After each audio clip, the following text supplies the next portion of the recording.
Hello, welcome to Circle Time with Sarah. I'll be reading Chapter 2. Pooh goes visiting and gets into a tight place. Edward Bear, known to his friends as Winnie the Pooh, or Pooh for short, was walking through the forest one day, humming proudly to himself.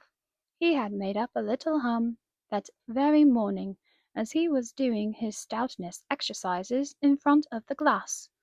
Tra-la-la, tra-la-la, as he stretched up as high as he could go, and then tra-la-la, tra-la-la, oh help! Tra! as he tried to reach his toes. After breakfast he had said it over and over to himself until he had learnt it off by heart, and now he was humming it right through properly. It went like this.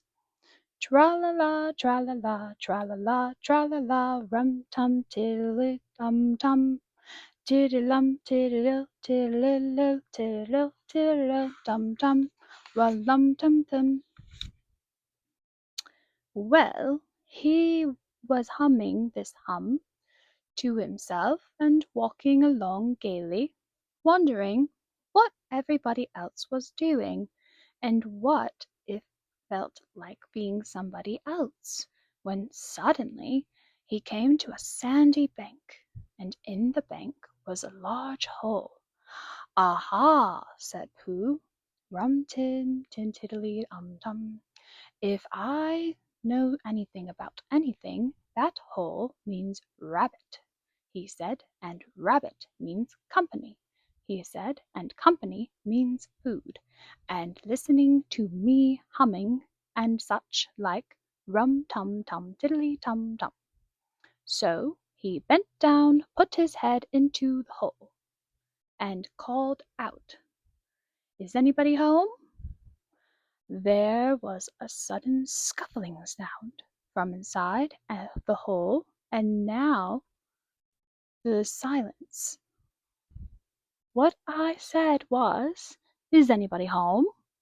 called out Pooh very loudly.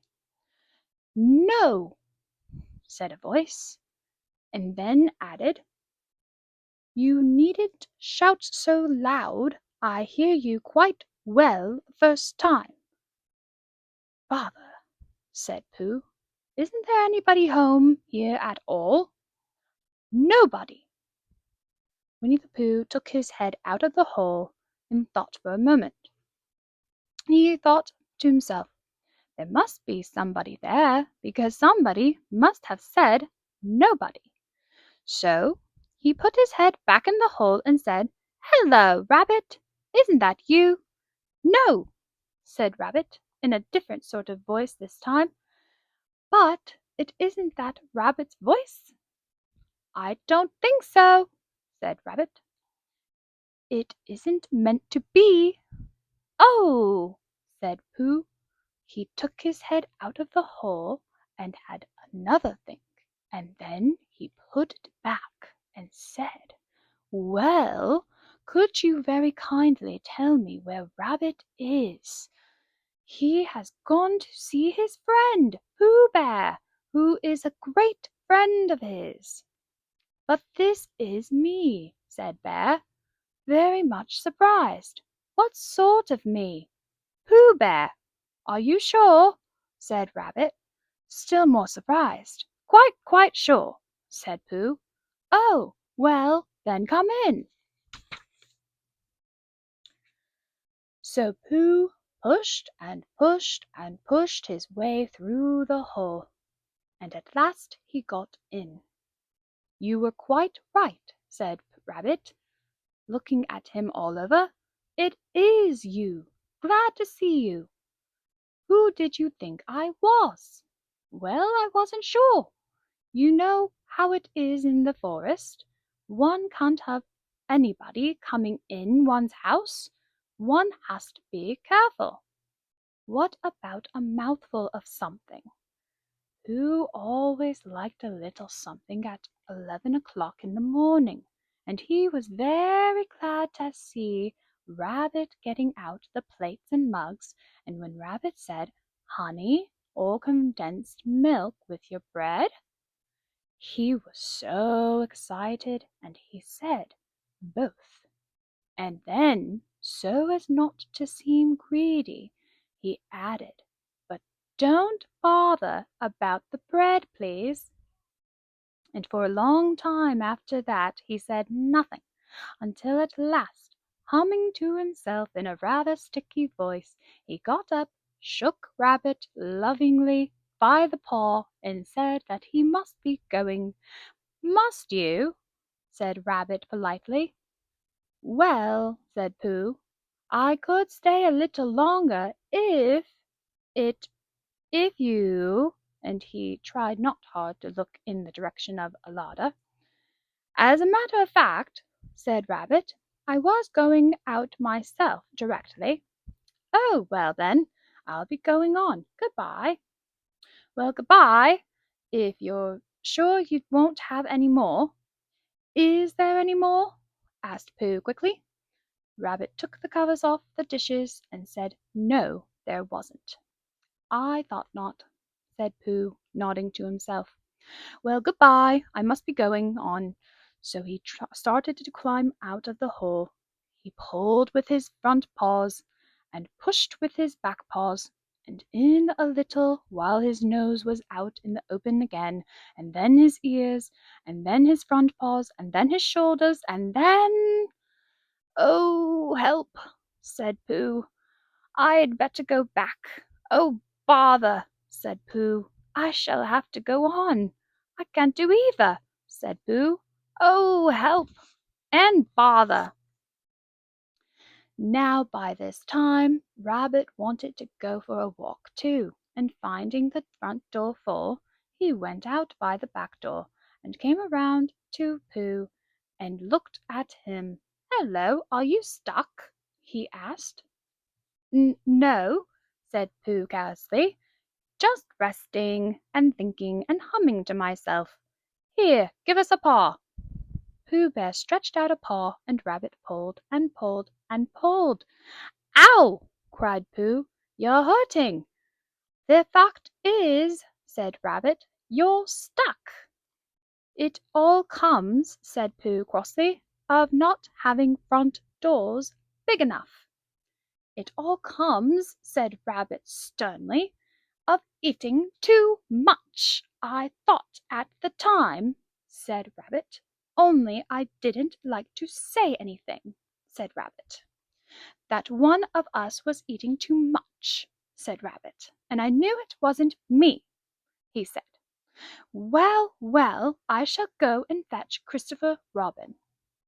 Christopher Robin lived at the other end of the forest, and when he came back with Rabbit and saw the front half of Pooh, he said, "Silly old bear," in such a loving voice that everybody felt quite hopeful again. "I was just beginning to think," said Bear, sniffing slightly, "that Rabbit might never be able to use his front door again, and I should hate that," he said. "So should I," said Rabbit.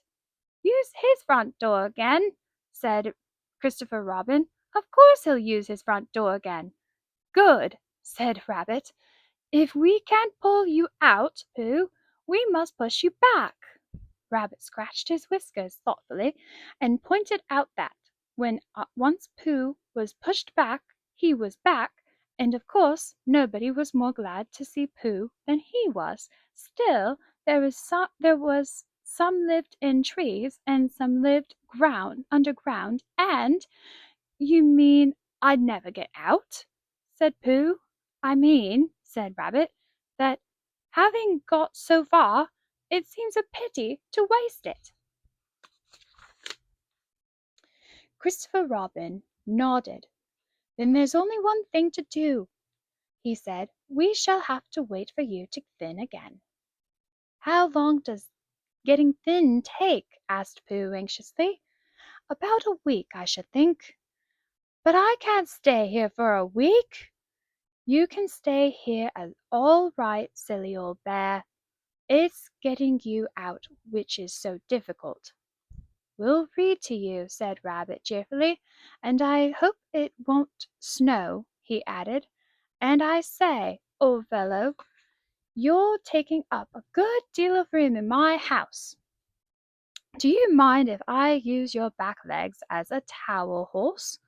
Because I mean, where there they are, doing nothing, and it would be very convenient just to hang the towels on them." "A week?" said Pooh gloomily.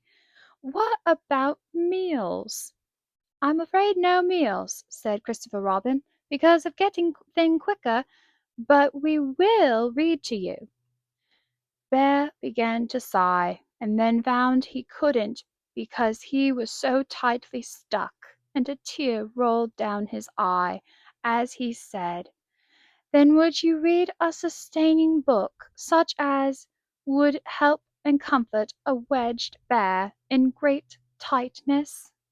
So for a week Christopher Robin read that sort of book at the north end of Pooh, and Rabbit hung his washing on the south end, and in between Bear felt himself getting slender and slender, and at the end of the week Christopher Robin said, "Now!"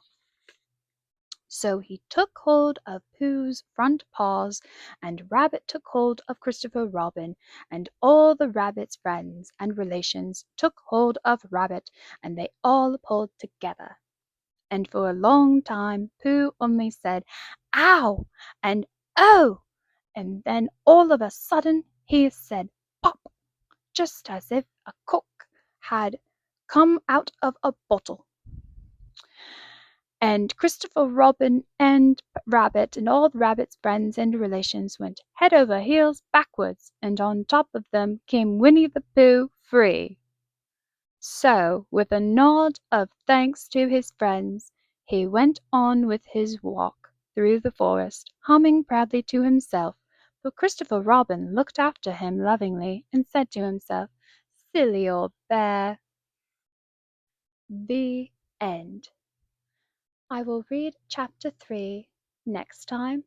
Please come back and join me. This concludes Circle Time with Sarah.